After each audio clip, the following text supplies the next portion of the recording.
Haleluya, puji Tuhan, kembali kita bertemu lagi pada saat ini untuk kita boleh kembali menerima satu perenungan firman Tuhan yang terdapat di dalam Mazmur pasal 15 ayat 1 sampai 5. Dan saya bacakan hanya 5 ayat yang berikop di sana. Siapa yang boleh datang kepada Tuhan?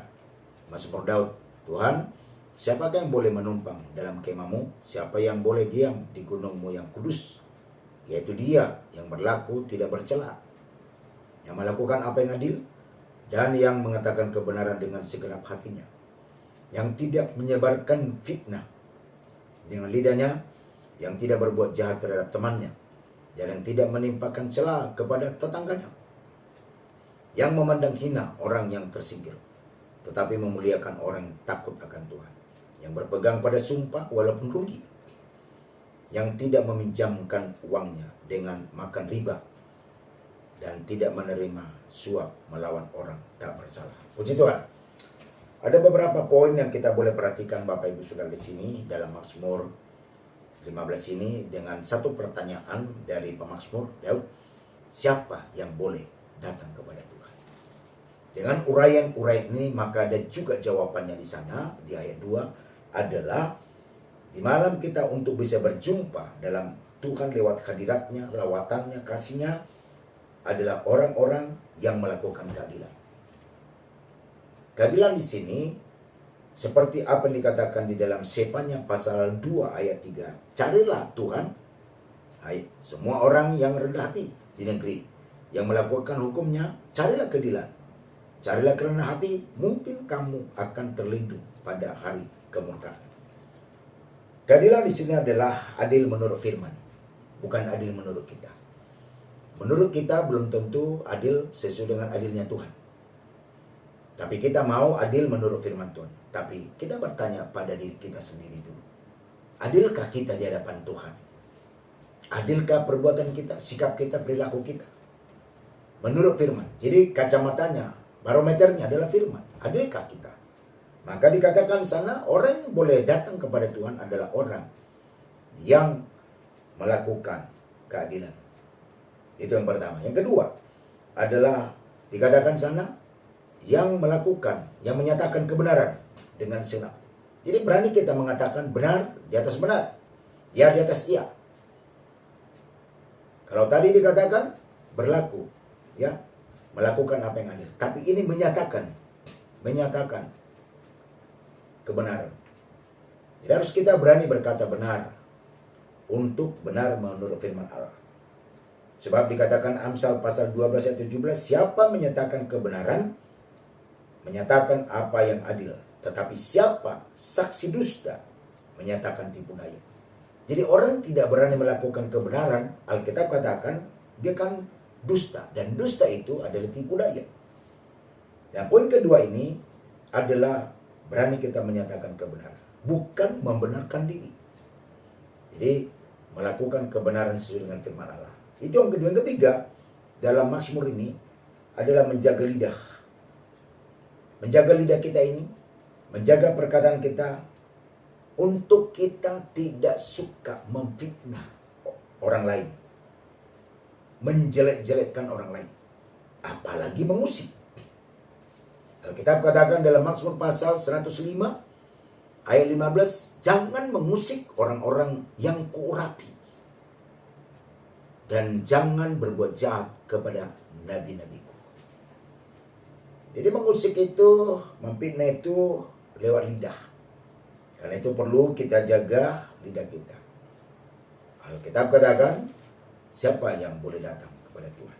Poin tiga ini adalah orang yang menjaga lidah untuk tidak berfitnah. Yang keempat adalah orang-orang yang senang melihat orang yang takut akan Tuhan. Senang dia, bahagia dia kalau dilihatnya orang lain menghormati Tuhan, takut Tuhan. Jadi ada satu sukacita tersendiri. Nah itu yang dikatakan sana. Dan juga yang punya komitmen, ketetapan hati, ya, yang tidak pelin-pelan. Senang melihat orang takut Tuhan, dan senang juga melihat orang yang punya komitmen prinsip. Kita ini harus punya prinsip. Kita ini punya ketetapan hati.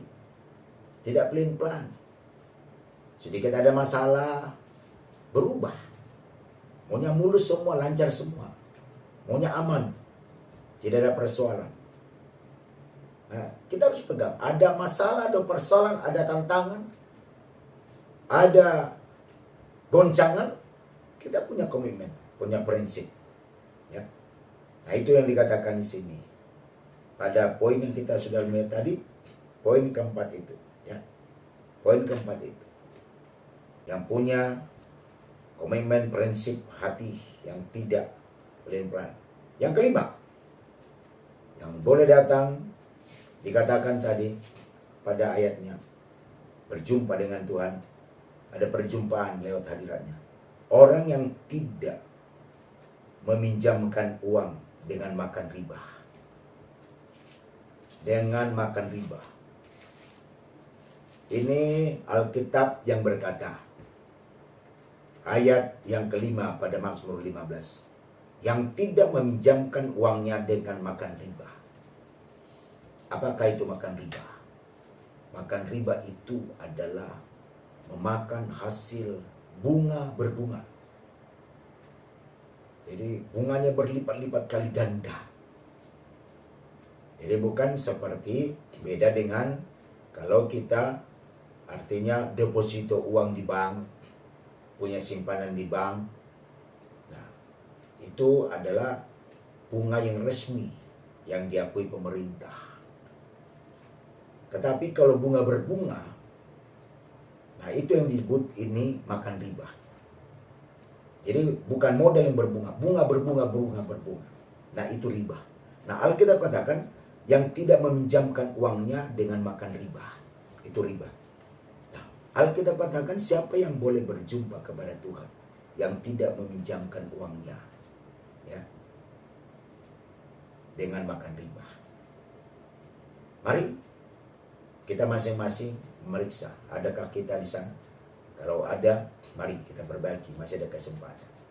Supaya kita bisa berjumpa dengan Tuhan. Yang terakhir adalah orang yang tidak menerima suap untuk menjatuhkan atau menghancurkan orang tak bersalah. Seringkali terjadi itu, disogok orang lain untuk menghancurkan orang lain, supaya orang lain hancur. Senang kalau orang lain hancur. Dengan cara apa?